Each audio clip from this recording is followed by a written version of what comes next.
Hello, welcome to LGBTeducation.scot, the official platform for teachers delivering LGBT inclusive education in Scotland, developed and managed by the charity Time for Inclusive Education on behalf of the Scottish Government.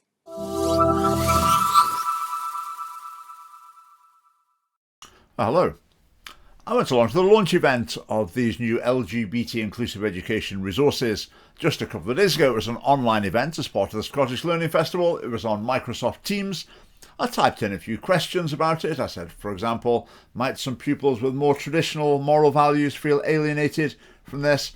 And the result of my polite questions, I think I made 3 questions, and then I was eliminated from the meeting and they kicked me out. I mean, that's just Scottish education for you. No idea that you might enter into discussion or debate with anyone. Just there's the one true truth. If you don't agree, we'll just get rid of you. We'll dismiss you. Anyway, so let's have a look at this new teaching material that's been produced by the Scottish Government. This is what it says on the government website. Rollout of LGBT inclusive education. Scotland has become the first country in the world, a proud moment, to embed lesbian, gay, bisexual and transgender inclusive education across the school curriculum. Across the curriculum. In other words, in every subject. Every subject. Focusing on promoting equality, reducing bullying and improving the educational experiences of LGBT children and young people, subjects across age groups will now include LGBT identities, issues and histories. Across age groups. In other words, all ages. Age 3 upwards, in every subject there'll be LGBT content. Now, if you're a parent, you will obviously realise that you completely agree with this. You're very supportive because your views are represented to the government by the National Parent Forum of Scotland. And they've said, we welcome the rollout of LGBT inclusive education across the school curriculum. So they're representing you as a parent and they're telling the government that this is exactly what you wanted. Now, the National Parent Forum for Scotland is funded by the SNP government, and it spends its time saying that parents completely agree with whatever the SNP government is doing. And this is sort of bordering on corruption, I would say.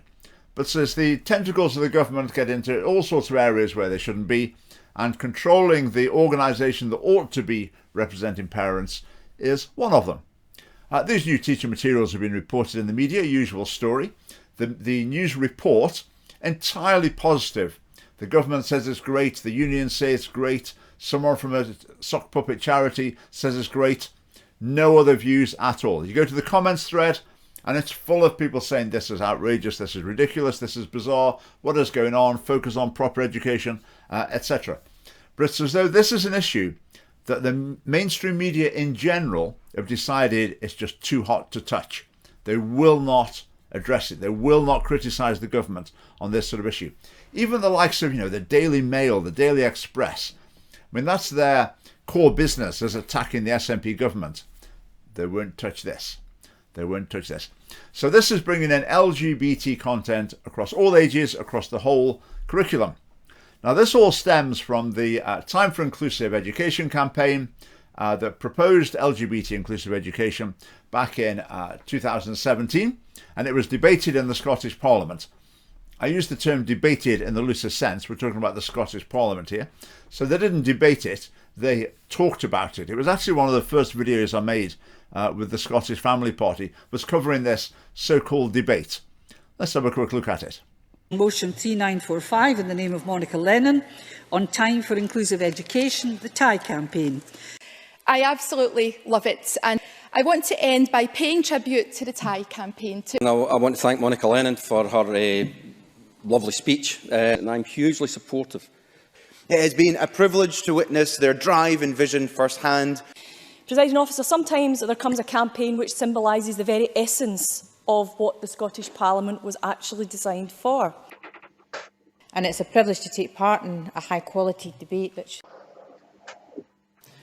The TIE campaign are leading with courage. I'd also like to thank Jordan and Liam. I'm very pleased and proud to have put my name to their pledge. The TIE campaign is doing an amazing job. So I want to reiterate this government's support for the aims of the campaign. So what you've got there is MSPs from every party in the Scottish Parliament saying this is such a wonderful thing and they're speaking for it. How many MSPs opposed it? Zero. Zero. Not a single MSP has opposed this policy publicly. Okay?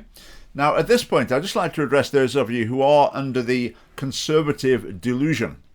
Now, I've spoken about the Conservative delusion before. The Conservative delusion is a state of mind where you might say things like, oh, I'm completely against all the crazy things the SNP is doing. I'm not into that at all. I vote Conservative. I'm against all of that. As though the Conservatives actually oppose this sort of issue. They don't. They don't. So I'd encourage you, if you are suffering from the Conservative delusion, to basically realise the actuality of the situation, that the Conservatives are just going with the flow. Now, after this LGBT inclusive education was agreed on by the government, the policy was published, I wrote to the Equality and Human Rights Commission in Scotland, and I said to them, how about parents' rights? How about this right, for example? The state shall respect the right of parents to ensure such education and teaching is in conformity with their own religious and philosophical convictions. Now, it's pretty clear cut. This teaching is not in conformity with the religious and philosophical convictions of a vast section of the Scottish population, of a vast number of parents. There's the LGBT aspect, which is controversial, and there's the transgender aspect, which is even more controversial. So I said to the Equality and Human Rights Commission, I said, surely what the Scottish government's doing here is infringing the rights of parents. Because in putting this in every subject, that means parents can't withdraw their children from it. If it was just in one particular lesson, personal and social education or whatever, then parents could say, I disagree with that, it's not in conformity with my religious and philosophical convictions, I'd like to withdraw my children from those particular lessons. But the way they've done it is if you put it in every lesson, then you're taking away that choice from parents and you're deliberately depriving them of this right. So the Equality and Human Rights Commission replied saying, as I knew that they would, that, oh, well, the right doesn't quite apply in this case, and the rights, there's small print in it, so no, that right doesn't apply. Your child's got to be taught opinions that contradict your religious and philosophical convictions because, I don't know, that's just the way we decided to interpret the rights. So let's have a look at this website with these new teaching resources on. Welcome to lgbteducation.scotland. We've got Shirley Ann Somerville, the Education Secretary. I'll just read the last paragraph of EduBabble that she's added here. The central ethos of Scottish education is one of inclusion. Inclusion is the cornerstone to help us to achieve excellence and equity in education for all our children and young people. By delivering LGBT inclusive education, we've reaffirmed our commitments to putting the needs of each and every child and young person at the heart of our approach, enabling us to get it right for every child.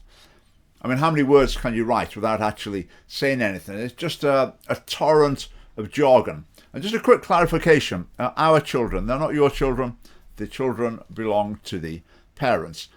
Right, we just got a little snippet from the website there, managed by Time for Inclusive Education on behalf of the Scottish Government, because whenever I cover these sort of things, someone comes back and says, that's not really what the government's doing. That's not the government, that's nothing to do with the government, it's nothing to do with the SNP. Well, if you want to bury your head in the sand, that's up to you, but there it is. That's from the front page of the website. So the government's given money to the Time for Inclusive Education campaign to produce these educational resources. Now, someone could do a Freedom of Information request if they want to find out how much they've paid. My guess was we'd be talking tens of thousands of pounds to produce this. So it's partly to produce the resources. It's also, everyone knows, it doesn't cost, I mean, my guess would be £30,000. It doesn't cost £30,000 to put together a few second-rate worksheets. I mean, I could have put this together in 2 days for a couple of £100 for them if I'd have been minded to do it. So it's really a way of subsidising these political campaigners. But let's look at some of the educational resources they have produced. Let's start with the primary school section. Here's a question. Amal needs to get her dad's Father's Day cards. So she's obviously got two dads, she needs to get two Father's Day cards. You get the drift, right? Another question here for primary school. Emir and his family are driving from Glasgow to Plymouth to visit Emir's sister and her girlfriend. And so it goes on. Peter wants to buy a new jacket as a present for his husband's birthday. Work out which one he should buy.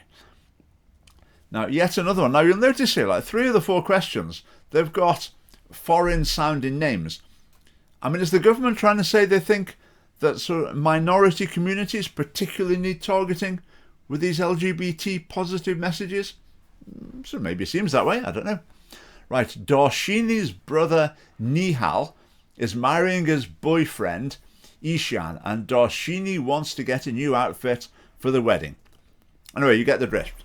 Now, when LGBT inclusive education was introduced, I made a sort of spoof worksheet of the sort of questions that we get in schools. And, well, this is absolutely what's happening. This is exactly what I foresaw. But at the moment, it's at this it's a worksheet stage. The next thing, it will be included in all the textbooks, online resources, and in the exam papers as well. Oh, there probably won't be exam papers. But anyway, well, whatever sort of assessments are used in the future. Right, carrying on with the primary school teaching resources. Lady Gaga. I am a musician, an actor, and a human rights campaigner. I believe that everyone is unique and special, and that you are perfect just the way you are. You were born this way. I have used my fame to fight for equality for lesbian, gay, bisexual, and transgender people. Can you colour me in? So, in primary school, they're presenting this political activist, celebrity, as a role model, and they're describing her in the most positive and glowing terms, as though it's like sainthood. She's a modern day saint to be held up for admiration. No suggestion that there might be any alternative viewpoints, sheer indoctrination, but that's what the government wants happening in primary schools. Now look at this. This is maybe the worst of the lot, very possibly. From a maths lesson, rainbow flag there. The grid is 1 centimetre squared. Estimate the perimeter and area of the LGBT rainbow flag shown here. So pupils in a maths lesson wanting to get on with learning maths, and they have to do that by interacting with LGBT campaigning symbols. That's going to be the situation in Scottish schools where these government resources are used. Now, just to put my maths teacher hat on for a little while to assess this resource, estimate the perimeter and area of the LGBT rainbow flag shown here. Right, why would you estimate the area of something that's on a 1 centimetre squared grid and you can quickly just count the squares? To ask someone to estimate in that context doesn't really make sense. The sensible question would be to draw the flag, not on a grid, and say estimate, and then it would say measure it with a ruler, and then calculate. That would be a sensible question. But to give it on a squared grid and ask them to estimate, I mean, that doesn't really make sense. It hasn't really been thought through. Anyway, let's carry on. Now calculate, however you've been shown how, the perimeter and area of the LGBT rainbow flag. Now calculate, however you've been shown how. I'm not entirely convinced by the grammar of that. Anyway, the perimeter and the area. It then says estimate the perimeter and area of just the red band. Now that also makes no sense either, because you've just counted the squares in the previous question. You've just counted the squares across the top to find the area, and it's obviously too deep. And it's now saying estimate the area. How can you estimate it when you've just counted the squares and you know exactly how wide it is and you can see the breadth of it? So again, this is not thought through at all. I mean, this is really low quality teaching material, and it's also sheer indoctrination. But let's carry on.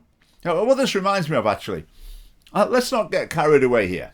Let's not get carried away. Don't think I'm saying something I'm not. But it just reminded me of a maths textbook I saw once from Nazi Germany, when it had questions like calculate the area of this swastika, etc. And that's an example of where a government is really in propaganda overdrive, trying to indoctrinate children through every possible channel. And well, it just reminded me of that. So anyway, right, is this one even worse? Possibly. The grid below is 1 centimetre squared. First, estimate the perimeter and the area of each letter. Again, estimating when the squares are there, it just doesn't make sense. Anyway, then use the calculation method you've been shown to calculate each letter accurately, to calculate the area of each letter accurately, area and perimeter. Well, use the method you've shown. I mean, to find the area, what method could there be apart from counting the squares? I mean, there's no other method you'd use to find the area of that. Again, it's just really low quality educational material, but that's the least of the problems. Right, so again, we've got to have an LGBT campaigning group, something that implies that, for example, being transgender is something that you should be proud of. You should be proud of the fact that you've experienced gender confusion and have resolved that by changing gender. That's something you should be proud of. That's a message that I think is wrong. But in Scottish schools, the government wants pupils to sort of have to work with that message in order to do their maths. We're into high school here. There's a section where it talks about the whole sort of intersectionality theory. I won't talk about that. I would say it's a political viewpoint that I disagree with. It's associated particularly with left-wing politics. But this is the Scottish Government, so they've got no qualms at all about presenting it as fact in lessons in schools. But this is one part of it. Sadly, some people do not like Bob. Bob faces oppression for being a triangle and for having stripes. Now, some people don't like Bob. Note the people there saying God hates triangles. Oh, I wonder who they could be referring to there. They must be referring to those religious people who, for example, disagree with homosexual relationships, feel that they're morally unacceptable. So they translate that reasonable view into people who say that God hates a certain type of people. And it says there, sadly, some people do not like Bob, as though religious people who might have a moral objection, for example, to homosexual relationships, they're saying it's actually that they just don't like the people. They just don't like them. So a complete misrepresentation of traditional moral values and traditional religious believers, and basically turning them against them, turning the pupils against traditional religious believers, which might include their parents, but it also might include the pupils themselves, who will be alienated by these resources. Right, we've got a poster of a role model here, Shane Ortega, who is transgender. Now, they don't put up posters of anyone who's in the American military, but if you're transgender and in the American military, then very possibly that makes you into a hero figure. So, young people, you got the message? Whatever you're going to do with your life, if you're going to be, say, an astronaut, well, we're not that interested in that, but if you're an astronaut and transgender, wow, you're an absolute hero. You've really achieved something incredible in your life. We'll put you on the wall as an icon to be admired. More role models here. Now, we've had this issue with the Thai campaign before. They've produced posters for schools glorifying such fine figures as Patrick Harvey, the leader of the Green Party, Mary Black, the SNP MP, describing those as LGBT icons. Here another role model is Diane Abbott. She spent her career working for and representing the people of Hackney, speaking up on human rights, civil liberties and women's rights. Vote Labour. I mean, it may as well say that. It may as well say that. It's obviously completely in tune with the language of left-wing politics and is presenting Diane Abbott as a hero on that basis. Right, in contrast with this is a lesson plan from the high school materials. The story of Press for Change. I'd never heard of Press for Change, but there seemed to be some sort of transgender campaigning group from a couple of decades ago.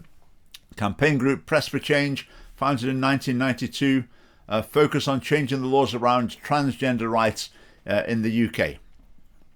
It says they brought the case that led to the introduction of the Gender Recognition Act in 2004, which I disagree with. I think that's a bad law. That's just carrying on. So transgender on the front of Time magazine. Transgender people now have more role models than before, more transgender visibility, etc. So they're presenting this organisation called Press for Change as an example of an effective campaigning group. So it's teaching them, basically it's the transgender activist community, teaching young people about its own history and glorifying it, presenting it entirely from their own point of view. Sheer indoctrination. There's no other word for it. There's no hint that there might be another view on this issue. That is not even entertained It's just entirely from one perspective. I mean, one of the lesson plan, but the same lesson plan, talking about this campaigning group, is the whole lesson is about this transgender campaigning group. It says the Scottish Social Attitudes Survey 2015 found that 32% of people would be unhappy if a relative married or was in a long-term relationship with a transgender person. That was an example of one of the problems that's still to be solved in society. Right, would you be unhappy if someone you knew entered into a marriage or a long-term relationship with a transgender person? Maybe unhappy might not be the word, but worried is maybe a sensible emotion to experience. I was thinking, what would be a parallel? I mean, a parallel could be if someone said, I'm entering into business with someone and we're going to be a proofreading business. We're going to check manuscripts for mistakes and I'm going to invest a lot of money in it. And that's my future, that's my career. And I'm going into partnership with someone who's got extremely serious dyslexia. What would you think? You might well think, right, I'm not sure this is a good idea. Right, when we're talking about entering into a sexual relationship, enter into that sort of relationship with someone who's really suffering with severe confusion related to sexuality and gender. I would have the similar sort of concerns. Is this going to work out well? There's a very good chance that it's not, I would suggest. So I think that view of 32% of the people is perfectly reasonable. Right, carrying on. I mean, there's a huge lesson plan based around studying a poem from, I think it's the 16th century, which they suggest expresses lesbian love. Now, I think in previous centuries, men and women did write to their same-sex friends using language that we would now think of as more sort of exclusive to a romantic type of relationship. So this poem, was it actually a clear-cut example of lesbianism? I don't know. I mean, I couldn't really be bothered studying it, but it doesn't really matter if it was or not. The fact is they're going through history, finding anything they can, any little scraps that they can say is an LGBT person, and then that's on the curriculum. That's what children in school are going to be taught about. Not the finest, not the greatest, not the most important, not the most influential. The ones where they can get an LGBT label in there. That's what goes on the curriculum. Now, in these resources, as is usual in this type of material, there's a lot about suicide. A little thing here from a lesson plan, suicides of gay teenagers. And the argument is that, look, if you don't do things our way, people end up committing suicide. So that's why we have to have LGBT inclusive education. That's why children have to be working out the area of rainbow flags, etc. What these people never seem to remember is the Werther effect. And the Werther effect is well established by a lot of evidence from around the world, and that's the more suicide is talked about, the more suicides that there are. That's why there are regulations about media reporting of suicides. For example, because it's been measured that if there's a media report of a suicide, then there'll be an increase in the incidence of suicides within that area. But in these teaching resources, they're going on again and again. They'll commit suicide, they'll commit suicide, they'll commit suicide. So the message being given to LGBT pupils is that, it's quite likely they'll commit suicide. If people bully you, if people say the wrong thing, if people criticize you, if people don't agree with you, then, well, it's so bad, you might have to commit suicide. That's effectively the message that's going through. And I think that's a highly irresponsible message. There'd be no way of measuring it, but I would expect that message has probably already cost lives in Scotland and certainly in the world. Right, thinking in high school. In high school, there's a whole lesson on Lady Gaga. She's bisexual, first spoke publicly about this early in her career, etc., etc. Again, presented as a saint, a human rights campaigner for equality and justice. No balance at all. She's just presented as a saint, as a secular saint. Right, another lesson about Section 28, the infamous Section 28. So it says Section 28 was introduced and it banned teachers from promoting homosexuality. And this law remained in place until the year 2000. Looking at the Scottish Government's resources, I think they clearly do promote homosexuality in many cases. So was this law a bad thing? Well, I think certainly if it had restrained some of the excesses that we're seeing now, then maybe it wasn't such a bad thing after all. But anyway, it was repealed. Now, who introduced it? Remember that lovely Diane Abbott from the Labour Party? She was an icon. Who introduced Section 28? Margaret Thatcher and the Conservative government in 1988. Now, if I was in the Scottish Conservative Party, which I never would be, because my principles wouldn't allow it, but if I were, I'd be looking at this and saying, right, this is using the education system to turn young people against my political party. This is an outrage. This has got to stop. But the Conservative Party in Scotland seemed to lack the wit, understanding, insight, awareness to realise that this is going on. So it just carries on unopposed. They don't seem to mind the schools have been used to systematically turn generations of pupils against them. But hey-ho, I mean, if the Conservatives don't mind, then that's up to them. So to conclude, the same old story here. They're promoting what I think are harmful messages and are messages that conflict with the moral values of a substantial section of society. The message to do with lesbian, gay and bisexual relationships, very one-sided. None of the negative outcomes associated with them are even considered. They're just dismissed from the scene entirely. Same with transgenderism. It's just great, normal, natural and healthy. No discussion at all of any downsides or any alternative views. So these resources will be very alienating for pupils who don't agree with those points of view. Extremely alienating. They will feel that the whole school establishment is basically against them. And even in a maths lesson, they have to be communicating to them, we think you're wrong. We think your parents are wrong. You have to agree with us. And that's the experience of school that a lot of young people are now having. So this is indoctrination. Rampant, blatant, unashamed, clear-cut indoctrination, plain and simple. Now on this, Scotland claims to be a world leader. I wouldn't argue with that. I mean, maybe this is the worst indoctrination in the whole world on this issue. But yet again, Scotland is a world leader in the wrong direction. Right, so I hope you find that little update interesting. Do subscribe to the channel and do get your tickets for our conference, which is on the 13th of November. That's a Saturday.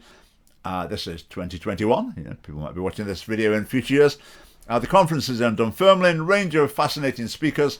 We're having a dinner in the evening as well that you can sign up for as well if you would like to. We've got round table seating, so there'll be a bit more interaction and group activity as well. But do get your tickets. We'd love to see you there. And thanks for watching. Goodbye.